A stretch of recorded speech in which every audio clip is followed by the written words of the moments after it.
It's a great honor to introduce today Professor Leeanne Carey from Australia, who arrived yesterday to the University of Haifa, who is an internationally known prominent researcher in the field of neurorehabilitation. Professor Carey is spending the week at the OT and the PT, I should say occupational and physical therapy departments at the University of Haifa, where she will provide a one-day of a workshop to clinicians from across the country, and will meet with researchers at the University of Haifa as well as from other academic institutions in Israel. Welcome. Thank you. Professor Carey comes to us with innumerable achievements, and the allotted time will not suffice if we were to mention them all. So we'll just like to highlight some of their more amazing achievements. Professor Carey has published over 70 scientific publications in leading international journals. She's an editor of a recently published important book on stroke rehabilitation, Insights from Neuroscience and Imaging. Professor Carey has been chief investigator there on 24 grants totaling over $3 million, and associate investigator on grants totaling over $5.5 million. She's appeared internationally in many forums, receiving various honors. In 2009, Professor Carey received an Academy of Research of the American Occupational Therapy Foundation, and in 2010, Professor Carey was honored by the World Federation of Neurological Rehabilitation. In 2004, Professor Carey founded the Division of Neurorehabilitation and Recovery at the National Stroke Research Institute, Florey Neuroscience Institute in Australia, which she has headed since. She also holds a professional appointment at the Department of Occupational Therapy at La Trobe University. Her scientific work combines research in the field of neuroscience and its impact on clinical outcomes and practice. Without further ado, we welcome you and thank you for coming to Israel and to the University of Haifa to share with both researchers and clinicians your knowledge and expertise. Thank you. It's really a very great pleasure to be here, so thank you. As an introductory question to our audience who do not have a background in rehabilitation science, why focus on stroke rehabilitation and particularly on sensory rehabilitation? Right. Well, as you may know, 1 in 6 people are going to experience a stroke in their lifetime. Now, many of these people are going to have the ongoing problems. And rehabilitation now, what we're looking at is further hope for stroke survivors to see improvement in the days, weeks, months and even years after a stroke. And that hope is now based on what we better understand about what we call the adaptability or the plasticity of the brain. We're finding out that the brain is much more able to adapt and change and learn even months and years after a stroke than we previously understood. And so what we're trying to do is to see how we can bring some of that knowledge of that adaptability of the brain into the rehabilitation, to build the science of rehabilitation. And one key element of that really is to aim to take a more restorative approach to rehab, to actually improve lost function so the person has the ongoing ability, rather than take just a compensatory type of approach, which for a long while that has been the approach that we've taken in many parts of the world for rehab. So the one area that I've really focused on within the research that we're involved in is sensory rehabilitation. The reason why this has been important for me, there's actually 1 in 2 stroke survivors who lose the sense of touch. It's like their hand is blind after they lose this sense of touch. They can't, without touch, they can't really explore or understand, process the world around them. And so they have a lot of problem with everyday tasks, such as just even being able to use a fork or to do up their buttons. And the issue is that this has been somewhat of a hidden problem that a lot of clinicians, you know, they might be able to move, but they don't realise the ongoing problems of it. And you might imagine yourself, if you're getting out of bed and you can't feel your foot when it makes contact with the floor, how safe are you going to feel getting up? Or walking, which is another area which I know is of particular interest there. So these problems are ongoing, and so what I've really focused on as a clinician, my background is as an occupational therapist, but over the last 20 years I've really worked on building my understanding of the neurosciences, so hopefully I can bring some of that knowledge into what we're doing in the clinical practice setting. And so what I've worked to do is to actually see how we can bring some of that science into an approach to rehab. And one approach that we have tested now is called the sense approach. And so it's actually here in that we basically what we're looking at here is translating some of those principles of neuroscience into the clinical practice protocols. And so the important part is to get it to something that clinicians can do. And this is where we're aiming to have manuals and DVDs to actually support what a therapist can do when they're sitting across the table or in the clinic with their client. The program involves a set of very carefully designed tasks and very carefully designed principles of training based on how we know the brain works and adapts. Some of those tasks include being able to train a person to feel different textures, so to help them almost rediscover that sense of touch. So it's textures, it's knowledge of where their limb is in space, it's knowledge of tactile object recognition, so recognition of everyday objects through touch. And then we also go a further step where we get the person to identify what are the key occupational tasks that they have difficulty with, and we help them work through using these principles, help them work through to solve those problems. So it might be something like using a fork, and part of it might be making sure that they understand the shape before they put it into practice. So what we see, we've actually conducted a randomised control trial of this, so this is quite a controlled clinical study where we've clearly demonstrated that taking this neuroscience approach to rehabilitation leads to better outcomes for stroke survivors than the traditional approach that we're currently using. Another part that we've wanted to do, because we're looking at this plasticity of the brain, we're feeling that we also need to explore and better understand what this adaptability is. So what are the brain networks and regions that might be the supporters of this recovery and change? And so our focus here is really to look beyond the lesion. We actually are looking at the viable brain networks or the strengths of the individual that they bring to the rehabilitation. And if then as therapists we better understand how to link into those networks that support these tasks, then it will help guide the therapist for what they should do, but also it should help us to personalise the treatment more effectively for that particular stroke survivor. And so we're doing that within the context of doing brain imaging studies. So we use functional magnetic resonance imaging, so brain imaging, and we've actually been able to demonstrate the changes where we've demonstrated return to some of the sensory areas that are involved in processing after the training, and in other individuals also demonstrated that the process of change is related to linking in with attention and visual areas, and there's some of the networks that we target in our training.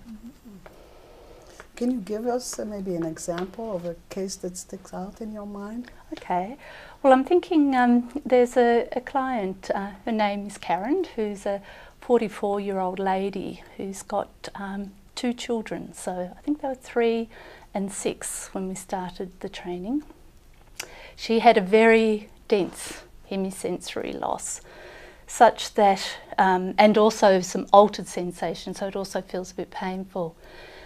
but so dense, she has quite good movement, but so dense that she didn't feel comfortable, for example, to hold a fork, so it's on her left-hand side, a fork in her hand. And here's her young daughter who's wanting, you know, to learn how to use knife and fork herself, and she realises herself that she wasn't comfortable doing that. And so, or she wouldn't be able to take the children both out to the shopping together because in one hand she's not confident that she's able to maintain the grip of the child's hand because she doesn't have that feedback. So there's so many tasks. And then this lady, so she was involved with the training and showed actually really quite remarkable change, and to the point where she's then explaining that it's not only that she can do the task of using the fork now, but she feels more confident in that information that she's receiving through her hand. And one thing about the approach is that it's not just training the particular task. What we found when we did the training was we saw the transfer to tasks that she wasn't even trained on. And one of the key things that she said to me, which I thought was really important for clinicians to understand as well, was the fact that she said it made every task of the day easier for her. And one of her difficulties with having to process this altered information was it took so much concentration before the training that she was so fatigued that she couldn't, you know, interact with her children. And so one of the key things for her was the fact that it took this demand and she felt more comfortable. She could, you know, cope with the everyday tasks more so, not just the specific tasks.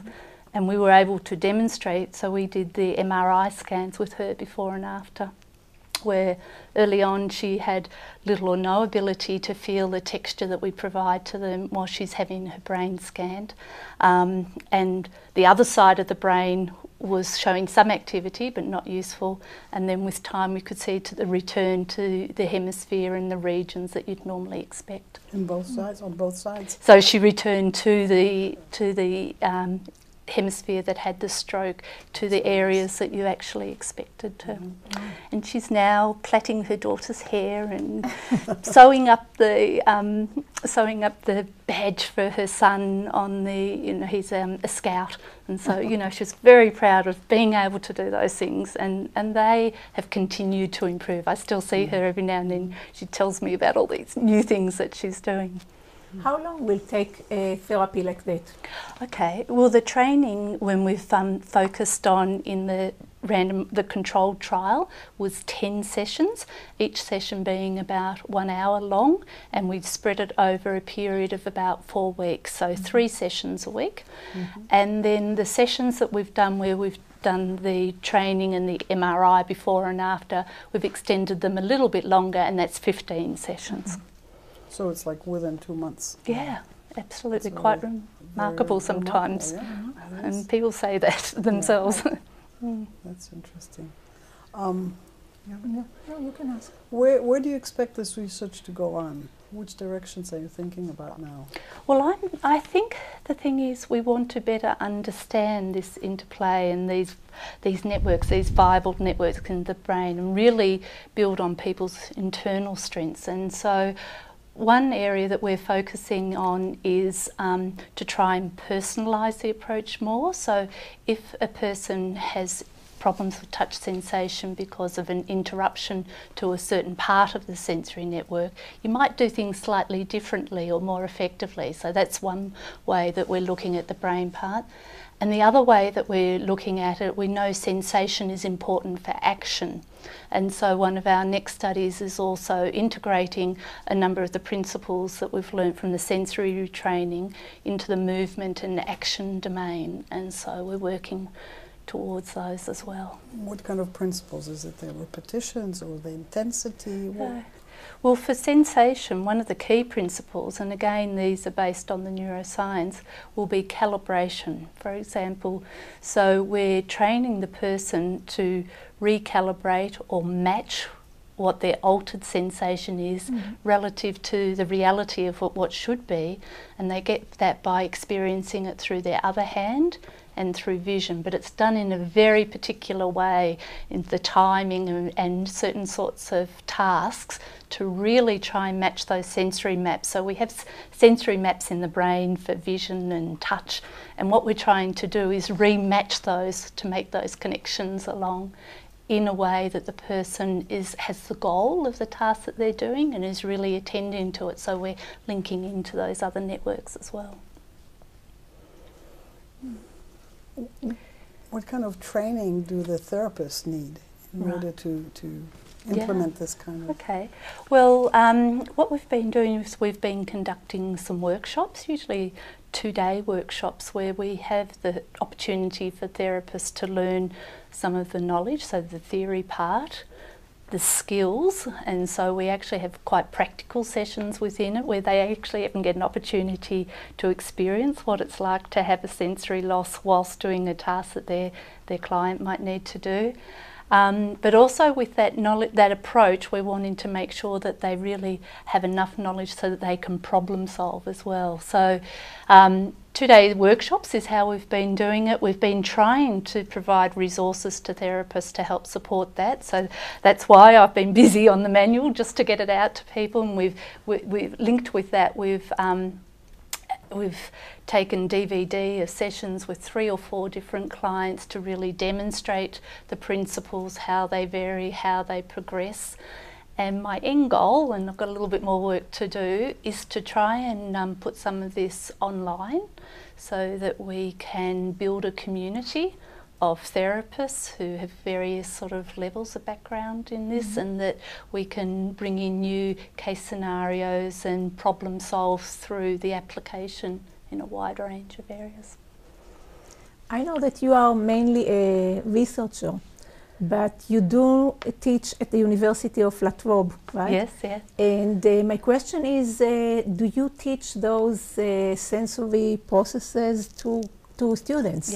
Yes, so we teach it to the undergraduate students. We've got a series of mini lectures at first to make available to them, and then they have that background, but the most critical things is the practical session that we have with them. So I actually often have a client come in as well, and also, or they have that opportunity to experience what it's like to have a sensory loss. We actually put 3 gloves on, and this is what one of the stroke survivors told me it's like. So we've really built on what the clients tell you what it's about, and so they experience in that and they problem solve it through.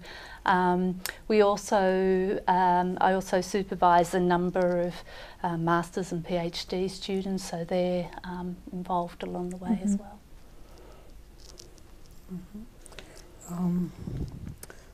What do you expect the future to be? Where do you think following research will go? Which directions? Okay. Well, in the future for rehab type things. I think a really important focus and future goal for us collectively as rehabilitation therapists is really potentially to shift our way of thinking about rehabilitation, to try to move from that more compensatory approach to a restorative approach. My actual vision is to look to how we might actually transform rehab, to bring it more in line with what we know from neuroscience, to test it in terms of best evidence, but also to recognise what clients' expectations are and to really try and work towards those. We've got a long way to go along the way, and but I think it's an exciting time, and it's a time that it's important to work across disciplines. So I work a lot with neuroscientists and cognitive neurosciences and various sort of health professionals as well, and I think that's sort of the key to this area, because we're trying to untap really quite a huge potential, and so we all need to come together to see if we can bring some of that knowledge into the reality of our clinical practice protocols. And so I think it's the clinical practice protocols. And then probably the other part that we should think about is the fact that clients on a recovery journey. And so a lot of attention has been to that acute stage, but rehabilitation really has this ongoing window of recovery and ongoing window of opportunity. And I think we're the health professionals that need to take that responsibility and to ensure that we do use that window of opportunity. And it might not just be within the traditional approach of rehab within the first 3 to 6 months. I actually think we need to look at rehab at the times that it's available. So it can be for years after, and maybe our health system should look beyond beyond its current approach to have opportunities for people to be reviewed and maybe have another burst of rehab. So we've got lots left to do. Right, right. I absolutely agree with you. It's not only in the sensory area, but we know that some clients can still recover and have new ways of doing motor and cognitive things way after their CVAs, meaning sometimes 2 or 3 years later when therapists don't see them anymore. And we still, but in research we do see that those people can show quite dramatic changes. Right. And even in the controlled trial we had people a couple of years after stroke be involved, so any time from 6 months to a couple of years after stroke. So it's, and they showed a similar magnitude of change. So the thing is, we're at this time in rehab, we're tapping into ability, this plasticity that I talked about to begin with. It's something we all have. It's part of our normal learning. And so there's no reason why it should stop at any point in time, but maybe because of the situation the person has had with the stroke, they need a bit of extra guidance to channel it the right pathway. And I think of it sometimes like a bonsai plant, you know, it's the partnership between the plant, the person who's had the stroke, and the bonsai master, and reshaping, and a lot of that's natural and growth that comes from the person within, but sometimes we might need to graft it in a certain way to get the outcome we want. Yeah, and I think we need to be the advocates of our patients. Absolutely. Because the system doesn't always, at least in Israel, and I'm sure all over the world, doesn't realize the potential that is still there. And we need to be the ones who work with it and realize it and understand it and advocate for our patients to receive the kind of attention they should have. I think that's really true. And what I always keep in my mind is one statement that, you know, probably what a lot of stroke survivors say, but even Karen that I just spoke about, she wants to be the best she can be. And that's what we aimed for. You're an occupational therapist by profession. Do you have collaborations with other rehabilitation professionals, like physical therapists? Absolutely huge. Look, I think it's such a, you know, that to me is the excitement of rehab. I work very closely with physical therapists, occupational therapists. I supervise a number of physical therapists, neuropsychologists, work with speech. Is there any space for the sensory rehabilitation for speech? We haven't looked into that yet, but if anybody wants to give it a go, windows are always open of opportunity. But we do talk with speech therapists. In particular, we had a wonderful workshop which is linked with an initiative that's going on here in Israel as well. So this is supported by the James McDonald Foundation, and Nomi in particular leading that from here. And what we've got is we've got 3 hubs of opportunities to bring together communities of people. So what we're looking at bringing together is basic scientists through to rehabilitation scientists and clinicians to really help shape the agenda for our future research. And I'm going to find that a very exciting thing that will go from here. Okay, I would like to thank you for coming to Israel. It's a big pleasure to have you here and to share your knowledge with us. And thank you very much. Well, I know I'm going to get a lot of knowledge from here as well, and it's my pleasure completely. Thank you. Thank you. We're most appreciative.